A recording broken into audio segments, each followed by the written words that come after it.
গর্ব করে বলতে পারি ঢাকা শহরে যদি 10টা ভালো খামারি থাকে, ভালোভাবে গরু লালন পালন করে, মমিন তার মধ্যে একটা। এটা 1100 কেজি প্লাস প্লাস ওয়েট আছে। এটা আমাদের পাকড়া একটা বাহামা গরু।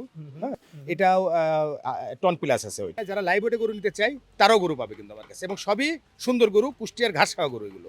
কাস্টমারকে ঠকিয়ে আমি প্রফিট করার লোক আমি না।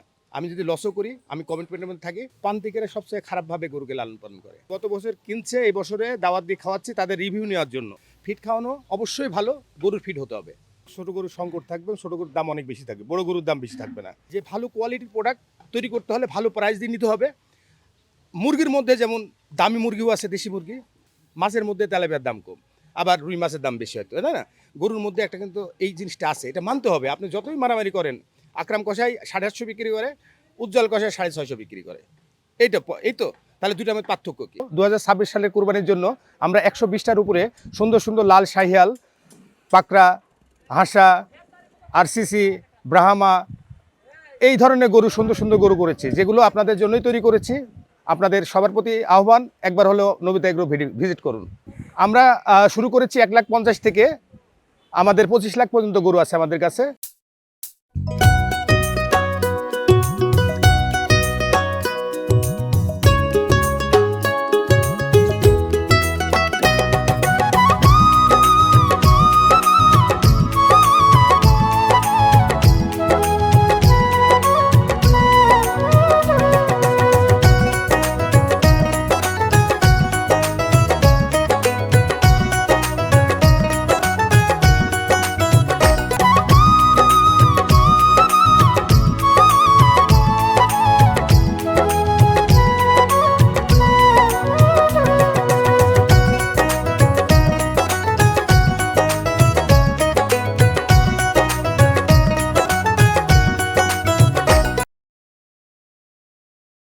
আসসালামু আলাইকুম সুপ্রিয় দর্শক, আশা করছি আপনারা সবাই ভালো আছেন। দর্শক বন্ধুরা, এই মুহূর্তে আমি রয়েছি ঢাকা সাভার আমিন বাজার বাকুরতা বটতলার নবিতা এগ্রো ফার্মে। দর্শক বন্ধুরা, দেখতে পাচ্ছেন আমার সামনে কিন্তু চোখ জুড়ানো বিদেশি ব্রাহ্মা গরু রয়েছে। আসন্ন 2026 কুরবানিকে কেন্দ্র করে নবিতা এগ্রো 120টি ছোট বড় খুব সুন্দর সুন্দর গরু লালন পালন করেছেন, যেখানে কিন্তু বিদেশি ব্রাহ্মা গরু রয়েছে। আজকে আমরা আপনাদেরকে নবিতা এগ্রো ফার্মের সেই সুন্দর সুন্দর কুরবানির গরুগুলো দেখাবো, এবং এই গরুগুলো মুমিন ভাই কেমন দামে বিক্রি করতে চাচ্ছেন, এবং আপনারা যদি নবিতা এগ্রো ফার্ম থেকে সুন্দর সুন্দর গরুগুলো বুকিং করতে চান, কীভাবে বুকিং করবেন সেই সম্পর্কে বিস্তারিত জানাবো। আশা করছি পুরোটা আয়োজন জুড়ে আপনারা আমাদের সাথেই থাকবেন।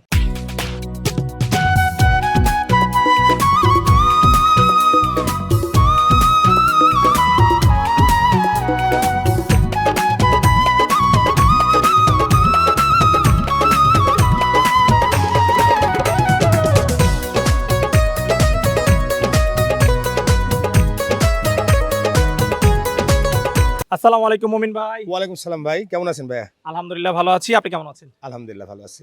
আচ্ছা মুমিন ভাই, মাশাআল্লাহ বেশ সুন্দর সুন্দর কালেকশন দেখতে পাচ্ছি 2026 এর জন্য তৈরি করেছেন। 26-এর জন্য আমার অনেক ভেরিয়েশন নিয়ে আমরা কাজ করছি এবার অনেক জাতের গরু নিয়ে কাজ করতেছে, অনেক মানে দেশি বিড, বাইরের বিড, আমাদের পাকিস্তানি বিড, সব রকম বিডই রেখেছি আমরা। আচ্ছা, এর মধ্যে আমরা বিদেশি ব্রাহ্মা দেখতে পাচ্ছি। হ্যাঁ আছে। কয়টা আছে ব্রাহ্মা গরু? ব্রাহ্মা আমার 6টা আছে, এর মধ্যে 4টা বিক্রিযোগ্য আর 2টা নেক্সট ইয়ারের জন্য রাখছি। আচ্ছা, চারটা হচ্ছে এই বছরের এই বছরের জন্য। টোটাল এই বছর গরু আছে কতগুলো? 120। 120। আচ্ছা, সর্বনিম্ন কত থেকে সর্বোচ্চ কেমন দামের গরু রয়েছে? আমাদের কাছে 1,50,000 থেকে শুরু হয়েছে ভাইয়া, আর ওভারঅল আসলে বলতে গেলে এগুলো গরুর দাম হবে বেশি, এগুলো হয়তো 20-25-এর উপরে যেতে হবে আর কি। আচ্ছা, এগুলো 20-25 এর উপরে উপরে যেতে হবে। আচ্ছা, তাহলে 1,50,000 থেকে আমরা 25 লাখ বলতে পারি নাকি? বলতে পারেন। মইন ভাই, ঈদের তো আর খুব বেশি দিন বাকি নেই, অল্প কিছুদিন বাকি রয়েছে। হ্যাঁ। আপনাদের বুকিং এর কি অবস্থা? বুকিং বলতে গেলে আমার গত বছরেই 17টা বুকিং ছিল, যেটা 2025-এ বুকিং দিয়ে রেখেছিল 26-এর জন্য। আচ্ছা, এর পাশাপাশি আরও 25-30টা বুকিং হয়ে গেছে, তার মানে আমার মনে 35টা মতো বুকিং হয়ে গেছে এর মধ্যে। আচ্ছা, 35টা হয়ে গেছে। জি।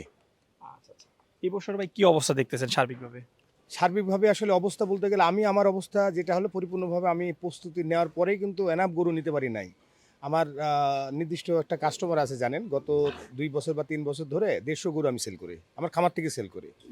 বাজারে আমি হয়তো 2-4টা গরু বেঁচে গেলে সেটা বাজারে নিয়ে যাই, ম্যাক্সিমাম ধরেন 99% গরু আমি এখান থেকে সেল করি। তো সেই অনুযায়ী 120টা গরু আমার জন্য এনাফ না। আমি যদি আরও 80টা গরু বাড়িয়ে 200 করতে পারতাম, তাহলে আমার স্যাটিসফ্যাকশন জায়গায় থাকতো। তো শেষে বলবো যে আমার প্রস্তুতি যথেষ্ট না, বাট আমার যতটুকু প্রস্তুতি আছে খুব ভালোভাবে কোয়ালিটি নিয়ে ভালোভাবে গরু তৈরি করে লং প্রজেক্টে গরু রেডি করে একটা জায়গায় নিতে পারছি 120টা। আমার 80টা গরু গ্যাপ আছে। এই 80টা গরু যদি আমার হাতে থাকতো তাহলে আমি বলতে পারতাম যে পরিপূর্ণভাবে প্রস্তুতি দিতে পারছি। আচ্ছা আচ্ছা। তো আরেকটা জিনিস আমরা খেয়াল করলাম যে গরুর দাম কিন্তু অনেক বেড়ে গেছে, মাংসের দাম অনেক বেড়ে গেছে। এর কারণ আসলে আপনি কি মনে করছেন? অনেকগুলো কারণ ভাইয়া। প্রথম কারণ হলো যে আমাদের যে গরু ঘাসটা খায়, সে ঘাসের জমির থেকে তো ঘাস তো ফ্রি পাওয়ার কথা। কিন্তু আমাদের 1 কেজি ঘাস কিনতে গেলেও আমাদের ৬ টাকা ৭ টাকা লাগে। সত্য কথা এটা। যারা গরু করে তাদের জিজ্ঞেস করবেন ঢাকা শহরে। আমরা সাইলেজ আগে কিনতাম ধরেন ৳৭ ৳৭.৫ উৎপাদন করতে পারতাম। ৳10 উৎপাদন করা লাগে। জমির ভাড়া বেড়ে গেছে। পারিপার্শ্বিক অবস্থায় এখন যে আমাদের যুদ্ধ যে অবস্থার মধ্যে চলতেছে ইসরায়েল, আমেরিকা এবং আমাদের ইরানের মধ্যে, এই যুদ্ধের কারণে কিন্তু সব জিনিসের দাম বাড়ছে। খাবারের দামও বেড়ে গেছে। বাইরের থেকে কিছু প্রোডাক্ট কিন্তু আমাদের কিনতে হয়। গরুকে দানা দেয়, যেমন সয়াবিন খোল, গমের ভুসি, এ ধরনের কিছু জিনিস বাইরে থেকে আসে। সেগুলোর দাম বেড়ে গেছে। আর পরিবহন খরচ ডাবল হইছে। একটা গরু কিনলে আমরা ধরতাম যে একটা গরু পরিবহনের জন্য ৳৩,০০০ আমার খরচ হয়। আমি কুষ্টিয়া থেকে একটা গরু কিনলাম, এটা ঢাকাতে আমি ট্রান্সফার করব। ৳৩,০০০ মধ্যে গরুটা চলে আসতো। এটা ৳৬,০০০ হচ্ছে না। গাড়িই পাওয়া যাচ্ছে না। এখন তো খুব খারাপ খুব অবস্থা। খারাপ এবং আমি মানে খুব ভয়ে আছি যে আসলে এই অবস্থা চলতে থাকলে ঈদের মধ্যে যে গরুগুলো আমি ডেলিভারি করব সারাউন্ডিং ঢাকার মধ্যে বা ঢাকার আশপাশে, এটা খুব চ্যালেঞ্জ হয়ে যাবে। মানে গরু বিক্রি করার সাথে গরুটা ওদের হাউজে পুষিয়ে দিয়ে আসবো, এই যে ট্রাস্টের জায়গা, এই যে কমিটমেন্টের জায়গা, এটা রাখাটা খুব কঠিন হয়ে যাবে। বাজার থেকে একটা গরু বিক্রি করলে দড়ি ছেড়ে দিলে কিন্তু আরেকজন ক্রেতা নিয়ে গেল, কিন্তু আমাদের কিন্তু ডোর স্টেপ পর্যন্ত যা গরুটা পুষিয়ে দেওয়া লাগে। এই যে রেসপন্সিবিলিটি, এই যে দায়িত্ব নিয়ে কাজ করে, এই ট্রাস্টের জায়গা, এই জায়গা কিন্তু কমিটমেন্টে মনে হচ্ছে আমি সব জায়গায় মানে ঠিক থাকলে আমি এই জায়গায় মনে হয় ধাক্কা খাবো ডিউ টু সিচুয়েশন আমাদের ভালো যাচ্ছে না। এবং আমি আরেকটা জিনিস বলি ভাইয়া, গরু কম এবং মানুষের ক্রয় ক্ষমতাও কমে গেছে। ইভেন গরু কুরবানির সংখ্যাও কমবে, সেমভাবে গরু উৎপাদন জায়গাটা কমছে। একটা ব্যালেন্স থাকবে, গত বছর মতোই মার্কেট থাকবে।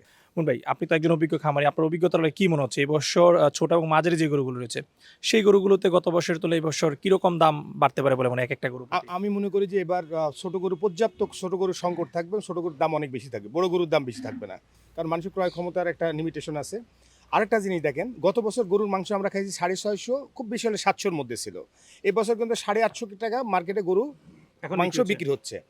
হয়তো কোনো জায়গায় 750, 750 হচ্ছে, সেটা ধর্তব্য বিষয় না, সর্বোচ্চ এটা ধরবো আমরা। 800 850 আমার এলাকায় হ্যাঁ, তাহলে 1 কেজি মাংসতে বেড়ে গেছে কিন্তু 150 টাকা, 700 থেকে 850, 150 টাকা। আমার মনে হয় এই যৌক্তিক যেভাবে চলতেছে মার্কেটটা এইভাবে চলবে। এখন যারা কুরবানির মাংস দিবে, তারা 850 থেকে 900-র মধ্যে মাংস কিনতে পারবে ইনশাল্লাহ, কুরবানির দ্বারা মাংস পড়বে। ঠিক আছে মুন ভাই, চলেন আমরা আরো কথা হলো। তার আগে আপনার যে সুন্দর সুন্দর কালেকশন রয়েছে সেগুলো একটু হ্যাঁ, দর্শকদের দেখাই। আরো 2টা গরু আছে, ব্রাহ্মা, ওই 2টা বের করি। আচ্ছা আচ্ছা। তো আগে আমরা এই যেগুলো বের করেছেন সেগুলো একটু হ্যাঁ, দেখাই। হ্যাঁ, হ্যাঁ, হ্যাঁ, মুন ভাই, প্রথমে মাশাআল্লাহ চোখ জোড়ানো একটি ব্রাহ্মা গরু দেখতেছি। হ্যাঁ, অনেক সুন্দরও, মাশাল্লাহ বলতেই হবে ওর জন্য। অনেক সুন্দর, অনেক কালারও সুন্দর, ওর কুচটা সুন্দর, মাথা সুন্দর, ওয়েটটাও সুন্দর। এটা 1100 কেজি প্লাস প্লাস ওয়েট আছে, 1 টন প্লাস প্লাস ওয়েট আছে। 1100 কেজি 1100 কেজি স্কেল করা একদম। স্কিল করা। এগুলো আপনার তো অভিজ্ঞতা, আপনি কি বলেন? অন্যরা বলতো 2000 কেজি এটা। আচ্ছা, এবং এই গরুর যে কালার, এর যে চুট, গলা কম্বল এবং হচ্ছে শিংবিহীন, এক কথায় পছন্দ হওয়ার মতো একটি গরু। হ্যাঁ, অবশ্যই এটা শখের জন্য আমি নিয়েছি ভাই। শখের জন্য। একদম আমার অনেক আগে থেকে শখ ছিল যে আমার কাছে কিছু এক্সক্লুসিভ গরু থাকবে। আচ্ছা সেই জায়গা থেকে নিয়েছি। এখন প্রায় 18 মাস রাখছি আমি। এখন একটা লেভেলে আসছে। কুরবানির সময় গরু বিক্রি হয়, আপনি জানেন এইসব গরুগুলো কুরবানির সময় সেল হয়। তো এখন যদি কুরবানির টাইম আসছে, তাহলে যারা ভালো ভালো কুরবানি দিতে চায়, একটু এক্সক্লুসিভ গরু কুরবানি দিতে চায়, তাদের জন্য আমি তৈরি করছি মাত্র 4টা গরু। 7টা গরু। আচ্ছা আচ্ছা। তো ভাই, এই ব্রাহ্মাটার একটু দাম সম্পর্কে যদি আমাদেরকে ধারণা দিতেন। মানে এই শামীম ভাই, আপনি তো অনেক অনেক খামারে ঘুরছেন, এই ধরনের গরুর দাম পাবলিকলি বললে আপনাকে গালাগালি করবে, আমাকে গালাগালি করবে। তবে একটা জিনিস মনে করেন, এই গরুগুলো একটু দাম বেশি হয়, বাট পূর্বে যারা বিক্রি করছে তাদের সাথে অনেক কম হবে। এটাই অনেক 50% কম হবে, তারও বেশি আপনি কম কিন্তু হবে। আমাকে একটা ধারণা দিয়েছেন যে 25 লাখ পর্যন্ত আছে। আছে। 25 লাখের উপরে তো যাচ্ছে না। হতে পারে, এটা হতে পারে, বাট এসব গরুগুলো পাবলিকলি বলতে গেলে আমাদের জন্য খুব মানে আসলে হ্যারাসমেন্টে পড়তে হয়, বিভিন্ন ক্রিটিসিজম করে। হ্যাঁ, আমরা না ওই দিক না যাই, বাট সুন্দর গরু, কেউ আসলে বসে কথা বলবে, ওর সৌন্দর্য, ওর ওয়েট, ও সব কিছু গেট আপ মিলে যদি ওনার প্রাইস ভালো একটা প্রাইস বলে আমি দিয়ে দেবো। আচ্ছা আচ্ছা, ঠিক আছে। তারপরে এদিকে আমরা যে গরুটা দেখতেছি ভাই, এই জি। গরুটা সম্পর্কে। এটা আমাদের পাকড়া একটা বাহামা গরু। হ্যাঁ, এটা আমার কাছে একই সাথে 4টা গরু একসাথে আসছে। হুম। এটাও টন প্লাস আছে, ওইটা এটাও টন প্লাস। Ton plus. আচ্ছা। ব্রাহ্মা যেগুলো রয়েছে এগুলো যদি একটু প্রাইস রেঞ্জে কত থেকে কতর মধ্যে থাকতে পারে, এই বিষয়ে যদি একটু ধারণা দিই। আমি বললাম তো, মানে আপনার এই প্রাইসটা আমি পাবলিকলি ডিসক্লোজ না করে, ওনারা যারা নেবে তারা আসুক, আমি ভালো প্রাইস দেবো। আহামরি কোনো প্রাইস না। আচ্ছা, আমি যে টাকা দিয়ে কিনেছি তারপর আমার খাওয়া খরচ আর সামান্য প্রফিট দিয়ে দিয়ে দেবো। আমাদের এটা সৌন্দর্যের জন্য অনেক টাকা দিতে হবে এমন কিছু না। কোয়ালিটি দেখে ওনারা পছন্দ হবে, তারপর ডিপেন্ড করে আমি আমি ভালো একটা প্রাইস দিয়ে দেবো ইনশাল্লাহ। তাহলে আমরা কি বলতে পারি যে একদম মানে একটা সুন্দর দামে বা ন্যায্য দামে ন্যায্য দামে দেবো, ন্যায্য। এর আগে ব্রাহ্মা অরিজিনাল ব্রাহ্মা যারা বিক্রি করছে তাদের অনেক অনেক অনেক কম, 50% কমে দেবো, এটা 50%। 50% কমে দেবো। ভাই মাশাআল্লাহ খুব সুন্দর সুন্দর একদম লাল কালারের গরু দেখতে পাচ্ছি, সব একই রকম। এগুলো আমাদের হেভিওয়েট শাহিয়াল গরু, যেগুলো আমাদের আসলে আছে হলো 600 কেজি, 550 কেজি থেকে 700 কেজির মধ্যে। 550 থেকে 700 700 কেজি এই রেঞ্জটা। আচ্ছা, এই রেঞ্জের গরুগুলো আপনারা কিভাবে বিক্রি করছেন? এগুলো ঠিক আছে ভাইয়া, এগুলো সব ঠিক আছে ঠিক বিক্রি আছে, করছেন? ঠিক আছে। আচ্ছা আচ্ছা। 550 থেকে 700 কেজির মধ্যে যেগুলো রয়েছে এগুলোর দাম কেমন রয়েছে ভাইয়া? এগুলোর দাম শুরু হয়েছে 4.5 থেকে 5.5-এর মধ্যে থাকবে। 4.5 থেকে 5.5-এর মধ্যে। 5.5 মধ্যে। আচ্ছা, আমরা যদি দুই একটা গরু দেখাই, প্রথমে যে গরুটা দেখতেছি এই গরুর সম্পর্কে একটু বিস্তারিত বলবেন। এটা 550 কেজি লাইভ ওয়েট আছে। 550 কেজি। জি। আচ্ছা, শাহিওয়াল। শাহিওয়াল এটা আমাদের 4.5 লাখ টাকা আস্কিং প্রাইস। আচ্ছা, এটা আস্কিং প্রাইস 4.5 লাখ। 4.5 লাখ টাকা। আচ্ছা, ঈদ পর্যন্ত আলোচনার সুযোগ থাকবে ইনশাআল্লাহ। আচ্ছা, এই পরের গরুটা তবে আরো সুন্দর। এটা 650 কেজি লাইভ ওয়েট আছে। 650। জি, এটা আমাদের 5.5 লাখ টাকা আস্কিং। 5.5 লাখ। এটা আছে আমাদের, এটাও আরসিসি একটা গরু, এটা 610 কেজি আছে। 610। এক মাস আগের ওয়েট বলতেছি আমি। আচ্ছা 610, এবং যেটা বলতেছি সেটা রেকর্ডেড। হ্যাঁ, আচ্ছা আচ্ছা। রেকর্ডেড। এই গরুটা আমরা চাচ্ছি, এটাও 5,20,000 চাচ্ছি। এটা ঈদ পর্যন্ত কতটুকু ডেলিভারি আশা করতেছি আরো 30 কেজি বাড়বে। আরো 30 কেজি। হ্যাঁ, এই গরুটা সবচেয়ে হেভি ওয়েট গরু আমার, অলমোস্ট 700 সুই আছে এটা। হ্যাঁ, এটা 675 কেজির গরু এটা। এই এই গরুটা আমরা 5.5 লাখ টাকা আস্কিং করতেছি। 5.5 লাখ। হ্যাঁ, এই গরুটা আছে 600 হয় নাই, 600 বিলো আছে, 575 কেজি আছে এটা। আচ্ছা, এই গরুটা আমরা 4.5 লাখ টাকা আস্কিং করতেছি। 4.5 লাখ। এই গরুটা আছে 600, ক্লোজলি 600, হয়তো 590 কেজির মতো হবে। হ্যাঁ, এই গরুটা আমাদের দেশি গরু, সাইকেল না, এটা দেশি। আচ্ছা, দেশি গরু আসলে এই লেভেলে ওয়েটে নিয়ে আসা খুব কঠিন। তারপরেও 600 সুই অবস্থায় আছে, 590-95 কেজি আছে। আচ্ছা। এই গরুটা আমাদের 4.5 লাখ টাকা হলে এটা দিতে পারবো। এই গরুটা এরকম ওজনের গরু আপনাদের কাছে কতগুলো আরেকটা আছে? আছে, এই যে পাকড়া আছে আমার, দেশি পাকড়া। অনেকে অনেক পাকড়া দেখেন, দেশি পাকড়া এটা। হ্যাঁ, দেশি পাঠা। একদম দেশি পাকড়া। আচ্ছা, শাহিওয়াল পাঠা না? না, শাহিওয়াল পাকড়া না, এটা দেশি পাকড়া, একদম আমাদের মানে নিজস্ব বিট। হ্যাঁ, এই গরুটা আছে হলো 550 কেজি লাইভ ওয়েটে এই মুহূর্তে। 550। 550। আচ্ছা আচ্ছা, এটার দাম কেমন এটা রয়েছে? আস্কিং 4.5 লাখ টাকা। এটার আস্কিং 4.5 লাখ। জি। আচ্ছা, মাশাআল্লাহ বেশ তেজি গরু দেখতেছি ভাই। হ্যাঁ, তেজি। এগুলো আমার সব গরু তেজি ভাই। আমার গরু যে খাওয়ার ম্যানেজমেন্ট যেটা, সেটা তো আমার। আমি নট এ সিঙ্গেল কোনো প্রোডাক্ট কার উপর ডিপেন্ড করি না।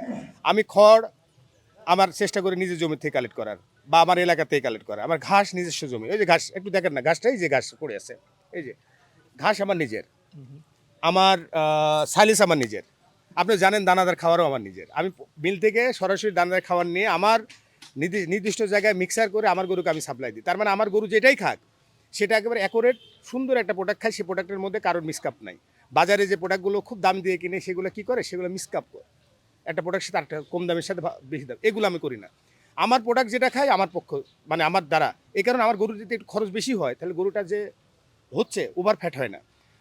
আমার গরু, এই যে আমার 2 তারিখে একটা প্রোগ্রাম আছে, 2 তারিখে গতবার যে কুরবানি আমার 149টা গরু বিক্রি করেছি, প্রত্যেকটা কাস্টমার আমার এই প্রোগ্রামে অ্যাটেন্ড করবে। আচ্ছা আচ্ছা। আপনি এটা কি আমি বিক্রি করছি, ওরা কিনছে, ক্রেতা তাদের কিন্তু গত বছর কিনছে, এই বছরে দাওয়াত দিয়ে খাওয়াচ্ছি তাদের রিভিউ নেওয়ার জন্য। আচ্ছা আচ্ছা। এটা কিন্তু সাহসের বিষয়। যদি আমার কোয়ালিটি খারাপ থাকতো প্রোডাক্টের, আমি কোনোদিনই এইভাবে মানে কনফিডেন্টলি আমার কাস্টমারকে বলতাম না, আসেন আপনি গরু কেমন মাংস পেয়েছেন, কেমন কোয়ালিটি। একটা গরুই রেখেছি ওনাদের জন্য, একটা প্রোগ্রাম করার জন্য, শুধুমাত্র কাস্টমারদের জন্য। কাস্টমার জন্য। আচ্ছা, এবং আচ্ছা। এটা কিন্তু কনফিডেন্ট, এটা ট্রাস্ট, এটা কমিটমেন্ট। আচ্ছা আচ্ছা।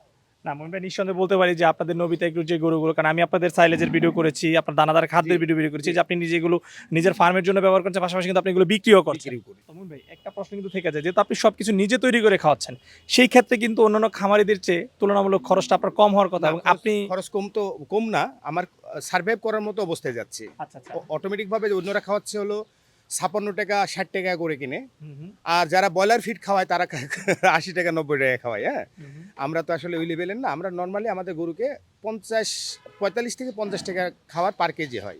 এখন এই গরুটা যদি আমি বলি ভাই, এই গরুটা হলো আমার অলমোস্ট 700 কেজি লাইভ ওয়েটের গরু। হুম হুম। একে যদি বডি মেনটেনে যদি 1.5% দেন, তাহলে কিন্তু ও পাবে কিন্তু 11 কেজির কাছাকাছি দানাদার। 50 টাকা কেজি হলে, 11 টাকা কেজি হলে ভাই 550 টাকা দানাদার পারলো। এরপর ঘাস, খড়, সাইলেজ, জায়গা ভাড়া, মানুষ, পানি, বিদ্যুৎ বিল, ম্যান পাওয়ারের বেতন সব ধরলে কিন্তু আসলে অলমোস্ট 800-900 টাকা কস্ট পার ডে আসে একটা গরু একটা গরু। এখন এই গরু এই আমি কোনোভাবে ওকে না মানে এই 10-11 কেজি খাবারের নিচে রাখতে পারবো না। তাহলে এই গরুটা আমার কথা আমার উৎপাদনের ক্ষেত্রে যা কি হচ্ছে আমি পিওর জিনিস দিতে যে একটু দাম বেশি হচ্ছে।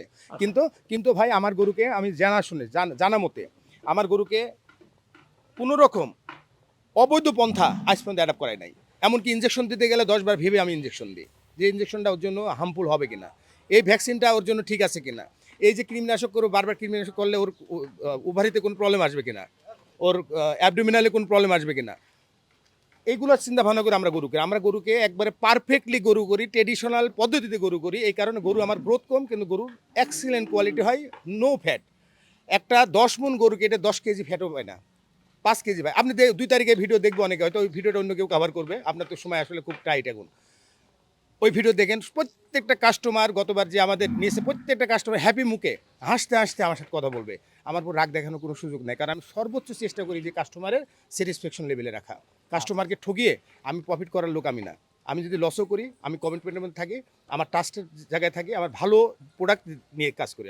আমি কোনো দিনই বাজে প্রোডাক্ট নিয়ে কাজ করি নাই, এবং আমি যখন কাস্টমার স্যাটিসফ্যাকশন থাকে ওইটাই আমার প্রফিট। ভাই একটা ফিট খাওয়ানো গরু এবং একটা সুস্থ গরু চিনার আসলে উপায়টা কি? আমি চিনতে পারি না, কারণ চিনতে পারি না এই কারণে আমি বাজার থেকে গরু কিনা মানেই আমি আগে জানতাম যে আসলে খামারিরা হয়তো খারাপ পন্থা অবলম্বন করে। আমি সত্য কথা খুব মানে এটা আপনার অনেকের বিপক্ষে, প্রান্তিকেরা সবচেয়ে খারাপভাবে গরুকে লালন পালন করে। তারা খুব দ্রুত মোটা তাজা গরু করতেছে, এই কারণে তারা কী করছে, ব্রয়লার ফিডটা খাওয়াচ্ছে, যাও ভাত খাওয়াই, বিভিন্ন স্টোরের হরমোন দেয়, দিয়ে দ্রুত করে আমাদের মতো খামারের হাতে তুলে দেয়। আমরা নিয়ে এসে গরুটা প্রথমে ঝরে মানে খোড়া রোগ হয়, এরপর গরুটা খায় না, খাওয়া ছেড়ে দেয়, এবং অ্যাক্সিডেন্ট হয়েছে। আমি গতকালকে নাসির বিহারিতে 2টা গরু নিয়েছিলাম, এর আগে গত কুরবানিতে বাহামা ক্রস ছিল, একটা 4.5 লাখ টাকা দিয়ে কিনছি, এই ঘরে মরছে। আর একটা কিনছি, একটা ফিজিয়ান ছিল 2.5 লাখ টাকা দিয়ে, 7.5 লাখ টাকা। কালকে নাসিরকে বলছি আমি এটা, যে ভাই আপনার থেকে গরু কিনলাম 7 লাখ টাকার গরু মারা গেছে আমার। কিন্তু আমি এই গরুটা যদি আমার কোনো খামারের ঘর থেকে নিতাম, তার ঘরে বাচ্চা হয়েছে সেটা, সে কিন্তু কোনো দিন আমার 200 গরু আছে, গাভি টাবি সব বাচ্চা টাচ্চা দিয়ে, আমার কি সম্ভব যে এই গরুকে খারাপ পন্থায় গরুকে রেডি করা? আমার তো নাহলে 100 গরু, আর 100 গরু থাকবে তো আমার কাছে, অথবা এই 100 গরুর মধ্যে 20টা গরু না বিক্রি হলো, এটা তো রিস্ক। এই রিস্ককে আমি নিব না। যারা প্রান্তিক অবস্থায় আছে 2টা 4টা 5টা, তারা খুব খারাপ অবস্থায় গরু লালন পালন করে, খুব খারাপ ফুড হ্যাবিটের মধ্যে দিয়ে গরু লালন পালন করতে, সেই কারণে আমরা ক্ষতিগ্রস্ত হচ্ছি, পুরা আমাদের দেশের মানুষের ক্ষতিগ্রস্ত হচ্ছে। ভাই ফিড খাওয়ানো অবশ্যই ভালো, গরুর ফিড হতে হবে, কিন্তু সেটা কিন্তু মাছের ফিড বা মুরগির ফিড খাওয়ানো যাবে না। ব্রয়লারের আয়ুষ্কাল হলো মাত্র 40 থেকে 45 দিন। এই ফিডটা যদি গরুকে দেন, গরু কিন্তু 40-45 দিন খুব ভালো মতো সার্ভাইভ করে বড় হবে, মোটা হবে, ফ্যাট হবে। কারণ এবার বলি প্রোটিন মাত্রা থেকে 40 থেকে 50% ওদের খাবারে, আর গরুর অ্যাডজাস্ট প্রোটিন মাত্রা হলো 17 থেকে 18%। 16 থেকে 18% গরুকে যদি খাবার দিই আমরা প্রোটিন মাত্রা, প্রোটিন উপর ডিপেন্ড করে মোটাটা যেটা, তাহলে গরু কিন্তু খুব সহজে অ্যাডজাস্ট করে সে একটা গ্রোথ নেবে, ধীরে ধীরে গ্রোথ নেবে। একে যদি আমি 60%, 50%, 40% প্রোটিন, তাহলে কী করবে? প্রোটিনটা শরীরে নেবে, পুরোটা সে অ্যাডজাস্ট করবে না, যতটুকু করবে চর্বি অ্যাডজাস্ট করবে, এই বাড়তে থাকবে। আর বাদ বাকি প্রোটিন কিন্তু এক্সক্রিয়েশন হয় প্রসাব দিয়ে, মানে রেনাল ফাংশন দিয়ে এবং ঘামের মাধ্যমে। এখন কিডনি কনফার্ম ফেল করবে। একটা গরু যদি প্রোটিন মাত্রা 18 বা 21%-এর বেশি দেন, উপরে যে দেন, এই গরুটাকে সার্ভাইভ করতে পারবেন 6 মাস 7 মাস, এরপরে গরুটা কিন্তু হয় মারা যাবে ধাপ করে পড়ে, নাহলে গরুটার অন্য কোনো অ্যাক্সিডেন্ট ঘটবে, অসুস্থ থাকবে, এরম এই বিষয়টা দাঁড়াবে। মানে প্রোটিনটা এমন একটা ওর সারা শরীরে কিডনি ফাংশনকে একবার ইফেক্ট করে ফেল করে দেবে। ম্যাক্সিমাম গরু যারা শর্ট পজেটে মোটা তাজাকরণ করে, প্রোটিন মাত্রা বাড়িয়ে করে, তারা 40%, এই যে ব্রয়লার ফিড মানে 40% প্রোটিন, এটা প্লাস। আমরা গরুকে সবসময় 16 থেকে 18% প্রোটিন মেনটেন করি। যে গরুগুলো দেখতেছি সুন্দর সুন্দর, এই গরুগুলো কতদিন ধরে লালন পালন করা হচ্ছে নবী থেকে? আমার গরু ভাই, আমার শর্ট পজেটে গরু খুব কম করি। আর যদি এই কিছু লাগেও, তাহলে কোনো খামার থেকে আমি গরু নিই। আমি হাট থেকে যতবার গরু নিচ্ছি ততবার ঠকেছি, বাংলা কথা। আমার গরু কিনা বেশি পড়ে এই কারণে। একটা খামারের থেকে গরু যখন আমি এই 29টা গরু এক খামার ধরে নিয়েছি, এবার আমার গরু শর্ট ছিল, মাঝে তো আমি জানেন না আমি অসুস্থ ছিলাম, আমার হাটে 2বার রিং লাগানো লাগছে, হার্ট অ্যাটাকে গিয়েছিলাম। তো এই সময় আমি 2 মাস জানুয়ারি ফেব্রুয়ারি অফ থাকার কারণে আমার গরুটা আসলে মনোযোগ ছিল না। পরে আমি আমার খাবার দিয়ে যারা গরু লালন পালন করছে ওদের কাছ থেকে আমি 29টা গরু নিলাম, কিন্তু আমি বাজারে যাই নাই, এবং অনেক দাম দিয়ে নিয়েছি, বললে আপনি বিশ্বাসও করবেন না, এটা অনেক দাম দিয়ে আপনি মানে অন রেকর্ডে না, অফ রেকর্ডে আপনাকে আলোচনা করছি। তো এই বিষয়গুলো হলো কি, আমি ট্রাস্ট করতে চাই যে ভালো কোয়ালিটির প্রোডাক্ট তৈরি করতে হলে ভালো প্রাইস দিয়ে নিতে হবে। মুরগির মধ্যে যেমন দামি মুরগিও আছে, দেশি মুরগি, পাকিস্তানি জাতটা আছে ককগুলো আমরা সেটা একটা মিডিয়াম একটা রেঞ্জ, আবার ব্রয়লারের কিন্তু দাম কম, মাছের মধ্যে তেলাপিয়ার দাম কম, আবার রুই মাছের দাম বেশি হয়তো, তাই না? গরুর মধ্যে একটা কিন্তু এই জিনিসটা আছে, এটা মানতে হবে। আপনি যতই মারামারি করেন, আকরাম কষাই 850 বিক্রি করে, উজ্জ্বল কষাই 650 বিক্রি করে, এই তো তাহলে দুইটার মধ্যে পার্থক্য কি? একজন দেশি গরু কুরবানিযোগ্য গরু বিক্রি করে লাল টকটকা সুন্দর কুজালা, আমি নিজেও মাংস কিনে আমার বাসায় উনি পাঠাই। আরেকজন কিনছে হয়তো দুইটা গাভী দিচ্ছে, ওর মধ্যে দুটা দুর্বল ফিজিয়ান গরু দিচ্ছে, সে অ্যাভারেজ করতেছে। এখন কাস্টমার চয়েস করবে কোনটা তার জন্য বেটার, উজ্জ্বল বেটার না আকরাম বেটার। আমি আকরামের মাংস খাই, তাতে যদি 200 গ্রাম কমও দেয় আমাকে, মানে তুলনামূলকভাবে যদি কমও পাই, ওর 1 কেজিতে দাম যা ওর 800 গ্রাম, তাহলে 800 গ্রামই আমি স্যাটিসফাই। গরুর ক্ষেত্রে তাই আছে, আমরা কোয়ালিটিলি কাজ করি, আমরা কোয়ান্টিটিলি কাজ করি না। কোয়ালিটি আমাদের মানে বেস্ট প্রায়োরিটি। আমি ভালো একটা প্রোডাক্ট দিচ্ছি মানে কি, আপনি কি চিন্তা করতে পারেন 120 জন কাস্টমার আসবে আমার, যে গতবার কুরবানি গরু নিছে আমার কাছ থেকে, তাদের আমি ভুট্টির গরু কেটে খাওয়াবো এই 2 তারিখে। এবার এর আগেই করতাম জানুয়ারিতে, এখানে অসুস্থ হওয়ার কারণে করি নাই। এত বড় সাহসটাকে স্যাটিফিকেট কথা না, এটা কনফিডেন্ট, এটা সার্ভিস, এটা কমিটমেন্ট, এটা ট্রাস্ট। তাহলে তো মনে হয় বলতে পারি 2 তারিখে যে কাস্টমাররা আসবে, হ্যাঁ, যারা ভালো পেয়েছে নিঃসন্দেহে তারা আবার গরু দেখবে এবং মোটামুটি খুব ভালো একটা গরু আপনার বেচা বিক্রি হয়ে যাবে। আমার কাস্টমার নির্দিষ্ট, খুব বেশি হলে 10% বা 20% এদিক ওদিক হয়, এই 80% কাস্টমার আমার নির্দিষ্ট। আমি করি এবার মাথা গুনে গুনে। এবার বলি, এবার তবে বললাম যে বেচা বিক্রি, এবার বলি খামারিদের জন্য, যারা গরু করেন ভাই, আপনারা যারা খামারি, আপনার লস করেন, আমি জানি, আমি যদি লাভ না করতে পারি আপনার লস করেন, কারণ আমার সমস্ত মানে খাওয়ার লাইন আপ আমার সমস্ত ম্যানপাওয়ার যে আছে এখানে 7 বছর 5 বছর আগের থেকে কাজ করে। আমি অনেক জানি এ লাইনে, মোটামুটি সবার চাইতে না, বেশি না জানলে মোটামুটি জানি আমি চালানোর মতো। আমি যদি লস করার পক্ষপাতি, মানে লসের ব্রেক ইভেন্টও থাকে না, মাঝে মাঝে লস করি, আপনারা অনেক বেশি লস করতেছেন। লস করার হতাশা থেকে দ্রুত মোটা তাজা করার জন্য আপনারা এই যে অবৈধ পন্থাগুলো অবলম্বন করছেন।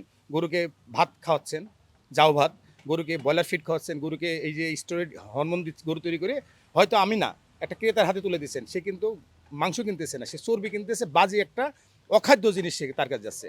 আমার কথা, ভালো গরু তৈরি করেন, ভালো প্রাইজ নেন, আপনি আপনার কোয়ালিটিকে ইমপ্রুভ করেন, কোয়ালিটিকে প্রতিষ্ঠিত করেন যে আমার কোয়ালিটি ভালো, আপনাকে একটা ভালো লোক ভালো টাকা দিয়ে নেবে। কারণ ভালো প্রোডাক্ট কিন্তু সব জায়গায় সবাই তৈরি করে না, সবাই শর্টকাটে ধনী হতে চায়, টাকা আর্ন করতে চায়, কিন্তু লং টার্মে ভালো মতন গরু তৈরি করে, ভালো মতন প্রোডাক্ট তৈরি করে, ভালো দামে বিক্রি করার জন্য একটু হয়তো ধৈর্য ধরতে হবে।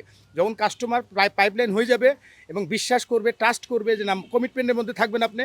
মমিন ভাই কমিটমেন্ট থাকে, ভালো প্রোডাক্ট দেয়, মমিন ভাইয়ের গরুগুলো সুন্দর, চর্বি হয় না, গরুর টেস্ট আছে মাংসের, গরুগুলো সুস্থ, গরুগুলো অসুস্থ হয় না, এইগুলো ট্রাস্টের মধ্যে আনবেন, তখন আপনাকে কিন্তু 10 টাকা বেশি দিয়ে গরু নেবে লোক। আর আপনি যদি ওই বাজারের গরুর সাথে তুলনা করেন, বা যারা প্রান্তিক খামারি যারা আছে, যারা জাউ ভাত খাওয়ায়, যারা ব্রয়লার ফিড খাওয়া, গরু মতো গরু তৈরি করতে চান, আপনি টিকবেন না। আপনি কাস্টমার হবে ওয়ান টাইম। আমি 5 বছরের কাস্টমার, ম্যাক্সিমাম আমার 80% কাস্টমার 5 বছর ধরে আমার সাথে আছে। এইটা হলো অ্যাচিভমেন্ট, ভালো প্রোডাক্টের এইটা সুবিধা। ঠিক আছে বন্ধু, অনেক কথা দর্শকরা শুনলো, আশা করি তারা উপকৃত হবে, তারা বুঝতে পারে যে কোথা থেকে গরু কিনে তারা ভালো গরু পাবে। তোমরা চলেন আরো কিছু গরু দেখে, দিকে বেশ সুন্দর সুন্দর কিছু গরু বাইরে রয়েছে। আমাদের সামনে যে কালো গরুটা দেখতেছি, এই গরুর সামনে 510 কেজি লাইব্রেরিটা আছে, এটা ব্ল্যাক শাহিয়াল। ব্ল্যাক শাহিওয়াল, হ্যাঁ, এটা 3.5 লাখ টাকা দাম। আচ্ছা, আস্কিং প্রাইস 3.5 লাখ। হ্যাঁ, আমার ওই যে আমার ঘরের বাচ্চা ভাই, এটা ঘরের বাচ্চা, মানে ধরায় 2.5 বছর আমার কাছে। আচ্ছা, এই এরপরে যে পাখা, হ্যাঁ, এটা 550 কেজি লাইব্রেরিটা আছে এই মুহূর্তে। 550 কেজি, 550 কেজি। এই গরুটা আমরা চাচ্ছি 4.5 লাখ টাকা, চাচ্ছি মানে অলমোস্ট ফিক্সড এই গরুটা, কারণ এই গরুটা অনেক কস্টিংয়ে আসছে, 2.5 বছর আমার কাছে। আচ্ছা আচ্ছা এছাড়া আমার কিন্তু অনেক ছোট গরু আছে ভাই। আচ্ছা, ছোট গরু, হ্যাঁ, ছোট গরু আছে, যে এই মাপগুলো 400 450 কেজি গরু। হ্যাঁ, এই নর্থ বেঙ্গল গ্রে। আচ্ছা, এই যে নর্থ বেঙ্গল গ্রে, এই যে আরসিসি গরু, এগুলো নিতে পারবেন, ধরেন 3-এর মধ্যে থাকবে, এগুলো 3-এর মধ্যে, 3-এর বিলোই থাকবে এগুলা। আচ্ছা, আবার কিছু পিছনে আরো পাকড়া এবং শাহিওয়াল দেখতেছি। এইগুলো 2.5 লাখের মধ্যে পাবেন ওনারা। এইটা 2.5 লাখ, এটা 2.5 লাখ, এই 3টা পাকড়া 2.5 লাখে পাবে। ওই যে হাঁসাটা দেখতেছেন, ওই হাঁসা 2 দাঁতের হাঁসা, ওটা 250 কেজি লাইভ ওয়েট আছে। হাঁসা গরুটা জানেন মুন্সিগঞ্জের একটা ব্রিড, এই ব্রিডটা কিন্তু খুব এক্সক্লুসিভ ব্রিড। আচ্ছা, ওই গরুটা আমরা বিক্রি করবো, আমরা আস্কিং চাচ্ছি 1.5 লাখ টাকা। পরে যে গরুটা দেখতেছেন, এটা পিওর আমাদের দেশি গরু, একবার লোকাল ব্রিড, কোনো রকম কোনো ব্রিডের কিন্তু সংস্পর্শ নেই, একবার পিওর দেশি গরু এটা। আচ্ছা, এই গরুটা নিতে পারবে 2,20,000-এর মধ্যে। 2,20,000। হ্যাঁ, পরেরটা আমাদের লাল টকটকা শাহিয়াল গরু। হ্যাঁ, এই গরুটা নিতে পারবেন ধরেন 2,80,000-এর মধ্যে। পরেরটা আমাদের অনেক সুন্দর একটা গরু, এটা কিন্তু আমাদের মানে নেপালের মধ্যে ব্রাহ্মার মতো চেয়ারা গরুটার, মাথা এবং পা সবই। এই গরুটা এই মুহূর্তে 400 কেজির আশপাশে আছে, এটাও 2,60,000 হলে নিতে পারবে। 2,60,000। হ্যাঁ, তারপরে যদি বলি তাহলে ওটা দেশি গরু। হ্যাঁ, ওটা দেশি গরু 2,60,000-70,000-এর মধ্যে আসবে। পরেরটা আসবে 2,50,000-এর মধ্যে, পরেরটা 2,50,000। আরসিসি। এটা আরসিসি। এই একটা ভুট্টি আছে আমাদের, এটা হলো আমাদের ইন্ডিয়ান ভুট্টি বলে আমরা। হ্যাঁ, এই ভুট্টিটা নিতে পারবে 2,50,000 হলে। এক ঝাঁক ভুট্টি ভাই, এক ঝাঁক, সব দাঁতালা গরু। হ্যাঁ, সবচেয়ে বিশাল বডির অধিকারী, হয়তো এক একটা ওয়েট হবে 150 কেজি, 200 কেজি, 180 কেজি, এমন ওয়েটের ভুট্টি। এই সবগুলোর ভুট্টি আমাদের রেঞ্জ আছে 1,30,000 থেকে 1,50,000-এর মধ্যে। 1,30,000 থেকে 1,50,000। এই যে খপচা দুষ্ট, এটা ধরতে পারবেন না, এত এত শক্তিশালী এরা, দেশি ভুট্টি আমাদের। আচ্ছা, হ্যাঁ। বৃষ্টি হওয়ার কারণে মাঠটা আসলে কাদা হয়ে গেছে, নাহলে তো আমরা গরুগুলো ছেড়ে দিতে পারতাম। হ্যাঁ, এটাই। সব ভুট্টি এগুলো আমাদের। মামুন ভাই মাশাআল্লাহ খুব সুন্দর দুটি এলবিনো মহিষ দেখতেছি। একই ওয়েটের, একই রকম চেহারা, এবং দুইটা প্রোডাক্টই আমাদের বাইরে থাই প্রোডাক্ট। আচ্ছা। হ্যাঁ, বাংলাদেশে নর্মালি আমাদের এই কালারের, পিঙ্ক কালারের এত সুন্দর অ্যালবিনো মহিষ পাওয়া যায় না। হ্যাঁ, অ্যালবিনো বাফেলো, এটা থাই থেকে এক ভদ্রলোক নিয়ে এসেছে, তার কাছ থেকে নেওয়া। দুইটা মহিষের দামও খুব ভালো প্রাইস দিয়েছি, 500 1,000 কেজি ঈদ টার্গেট। দুটো আচ্ছা। 1,000 কেজি ফাইনাল, এখনই আছে 470-80 করে আচ্ছা, একটা। এই দুটা ভেঙে আমরা বিক্রি করতে চাচ্ছি না, কারণ দুটা পেয়ার হিসেবে যাবে, খুবই ওদের মিল, একটাকে ছাড়া একটা থাকে না, কান্নাকাটি শুরু করে দেয় একটা ছাড়া, একবারে তাহলে জোড়াটা একসাথে দিতে যাচ্ছেন। দিতে যাচ্ছে। এবং প্যাকেজে একটা প্রাইস দিই, সেটা হলো 7,50,000 প্রাইস। যদি কেউ আলাদা করে নিতে চায়, আমি না বলতে পারবো না, 4 লাখ টাকা লাগবে যে কোনো একটা। জোড়া আলাদা নিলে 4 লাখ আর একসাথে নিলে 7.5 লাখ। 7.5 লাখ, মানে তখন 8 লাখ টাকা জোড়া, 8 লাখ টাকা তাহলে এটা 4 লাখ, ওইটা 4 লাখ, আর একসাথে নিলে 7.5 লাখ। শ্যাম ভাই, এইটা একটা বলদ, এই বলদটার সম্বন্ধে আপনি বলেন ওয়েট কতটুকু আছে? আমার স্কেল করা আছে এটা। আচ্ছা, তো এটা স্কেল করা আছে। বলেন। কত হবে? বলেন। 520 কেজি। 575 কেজি স্কেলে আছে। 575 কেজি। 75 কেজি। কি বলেন? এটার হাইট অনুযায়ী তো মানে আমরা জানি বলদের ওজন, কিন্তু বলদ অনেক বড় বলদ, বাট ওজন কম। আমরা বলদ বলতে বুঝি হলো ইন্ডিয়ান বলদ, বার্মিজ যে বলদ, বার্মার। এটা দেশি আমাদের নাঙ্গল বাওয়া বলদ, যেটা আমাদের দেশের প্রোডাক্ট। আচ্ছা। ঠিক আছে, হাইট কম কিন্তু দেন ডাবল বডি, কত সুন্দরও, এবং মাশাআল্লাহ, মানে পাথরের মতো ওইটার, পাথরের মতো। এটা কিন্তু আসলে হাল চাষের এখনো দাগ যায় নাই, যা 7-8 মাস আমি একে সুন্দরভাবে রেখে দিছি। হ্যাঁ, এই বলদটাও আছে। এই বলদটা আমরা প্রাইস দিয়েছি 4,20,000 টাকা। 4,20,000। এটা 600 কেজি হয়তো ধাক্কা দেবে ঈদ আচ্ছা, পর্যন্ত। এরকম বলদগুলো কতগুলো আছে? আর দুইটা আছে। আর দুইটা, মানে বলদের সবই রেখেছেন? সব, আমি তো বললাম একদম, খুব আমার এক্সপিরিয়েন্স হয়েছে এইটাই। আমি এটাই বুঝেছি, আমার কাস্টমার একমুখী না, কাস্টমারের চাহিদা, কাস্টমারের কুরবানির চয়েস বিভিন্নমুখী। সো আমি বিভিন্ন প্রোডাক্ট রাখছি। আমার ধরেন 100 কাস্টমারের মধ্যে 20 জন চেয়েছে, ধরেন ভাই আমাকে শাহিয়াল গরু দেন, 30 জন চাইছে দেশি, 10 জন হাঁসা, 5 জন ষাঁড় গরু, 2 জন মহিষ, এগুলো সাজা নিয়েছি। এটা হলো ট্যাকটিস। এটা না করলে আমি টিকবেন না তো। আমি আরেকটা জিনিস বলি, এই খামারে যে গরুগুলো, এই গরুগুলো টোটালি কিন্তু আমরা ঠিকায় বিক্রি করতেছি দরদাম করে, কারণ এই গরুগুলো কিন্তু অনেক দিন রাখা, আমার অনেক কস্টিং দিয়ে, এবং নিজে আমার তত্ত্বাবধানে। আর কুষ্টিয়ার থেকে যে গরুগুলো আছে, আমার আর পাশেই কিন্তু একটা খামার আছে মধুমতির মধ্যে, আমাদের ব্রাঞ্চ 3, ওই জায়গায় যেগুলো আছে লাইভ ওয়েটে দিচ্ছি। মানে হতাশ হওয়ার দরকার নাই, যারা লাইভ ওয়েটে গরু নিতে চাই তারাও গরু পাবে কিন্তু আমার কাছে, এবং সবই সুন্দর গরু, কুষ্টিয়ার ঘাস খাওয়া গরু এগুলো। আচ্ছা, আচ্ছা। এগুলো আমরা 350 কেজির মধ্যে যে গরুগুলো আছে, এই গরুগুলো প্রাইস দিয়েছি আমরা হলো 560 টাকা কেজি লাইভ ওয়েট। আর যেগুলো 350 থেকে নিয়ার 500 কেজি, বিলো 500 কেজি আছে, এগুলোকে দিয়েছি 580 টাকা। তো হতাশ হবেন না। এবং আমি জানি ঢাকার মধ্যে, এই কেন্দ্রের মধ্যে এত ভালো প্রাইস ও দু একটা দিতে পারে, কিন্তু আমাদের মতো যারা কোয়ালিটি প্রোডাক্ট তৈরি করে তারা খুব কম দিছে। এবং শুধু তাই না, গর্ব করে বলতে পারি, ঢাকা শহরে যদি 10টা ভালো খামারি থাকে, ভালোভাবে গরু লালন পালন করে, মমিন তার মধ্যে একটা। আমি গরুকে কখনো ফাঁকি দেই না, মানুষের সাথে প্রতারণা করে প্রশ্ন ওঠে না, লস দেবো তা মানুষকে ফাঁকি দেবো না, এটা আমার কমিটমেন্ট। তবে আপনাদের বুকিং পদ্ধতি সম্পর্কে একটু জানতে চাই, কেউ যদি কুরবানির জন্য গরু বুকিং করতে চায় কিভাবে বুকিং? কিচ্ছু না, আমরা অনলাইনে কোনো বুকিং নেই না, আমাদের ফিজিক্যালি গরুগুলো দেখতে হবে, আমার সাথে বসবে, 1 কাপ চা খাবে, গরু দেখবে। আমরা কিন্তু অনলাইনে কোনোভাবে, আবার বলছি কি, অনেকে বলে যে ভাই গরু 20,000 পাড়া দিচ্ছে, গরু রেখে দেন, অসম্ভব। কুরবানি গরু আমরা এভাবে না দেখিয়ে, ফিজিক্যাল না দেখে গরু বিক্রি করি না। আমার সাথে বসবে, কথা বলবে, অল্প কথার মধ্যে হয়তো 10-20,000 টাকার মধ্যে একটা দামাদামি হবে, গরু নিয়ে চলে যাবে। আর কেজি যেটা আছে সেটা তো ফিক্সড। আর আমরা এখন এই মুহূর্তে 50% বুকিং চাচ্ছি, 50% বুকিং চাচ্ছি। আর যারা আমার পুরাতন কাস্টমার, তারা বুকিং না দিলেও আমার সমস্যা নেই, নতুনদের জন্য 50%। হ্যাঁ, আমাদের পুরাতন কাস্টমার আমার বন্ধু হয়ে গেছে। আমি হয়তো আমাকে অনেক বলবে যে বেশি কথা, আসলে তাই, আমার সাথে মিশে দেখেন, আমার বন্ধু হয়ে যাবেন। কারণ আমার মতো সুন্দর মন মেহাতার লোক খুব কমই আছে। আমার কাস্টমার যে আমার কাছে আসে, সে আমার সাথে সুন্দর আচরণই করে। তো সো আমি ওনাদের ভালোবাসি, ওনারা আমাকে ভালোবাসে, এটা আমার অ্যাচিভমেন্ট। আচ্ছা, ঠিক আছে ভাই, কথা বলে খুবই ভালো লাগলো। দোয়া করি এই আসনীদের জন্য আপনাদের খামার থেকে প্রত্যেকটা গরুই প্রতিবারের ন্যায় বিক্রি হয়ে যায়, সে প্রত্যাশা রেখে বিদায় নিচ্ছি। ভালো থাকবেন ভাই, আপনাকে অনেক অনেক ধন্যবাদ। আপনি অনেক পরিশ্রম করতেছেন, আমি 1-2 জন নাম না বললেই না, মানিক ভাই পরিশ্রম, আপনার রিপন ভাই পরিশ্রম করছে, আপনি পরিশ্রম করতেছেন, আরও কিছু মানে আমরা আপকামিং ইউটিউবার ছিল, তারা কিন্তু পিছিয়ে গেছে। কিন্তু আপনাদের কল্যাণে কি হচ্ছে, আমাদের গরু বিক্রি হচ্ছে, আপনাদের কল্যাণে আরেকটা কাস্টমার যে কুরবানি গরু সে সহজে কিন্তু খুঁজে নিতে পারছে। আরও বেশি বেশি আমাদের সেক্টর নিয়ে কাজ করবেন। অলওয়েজ টাইম দোয়া থাকলো আপনার জন্য। ভালো ধন্যবাদ ভাই। থাকেন। সালাম আলাইকুম ভাই। ওয়ালাইকুম আসসালাম।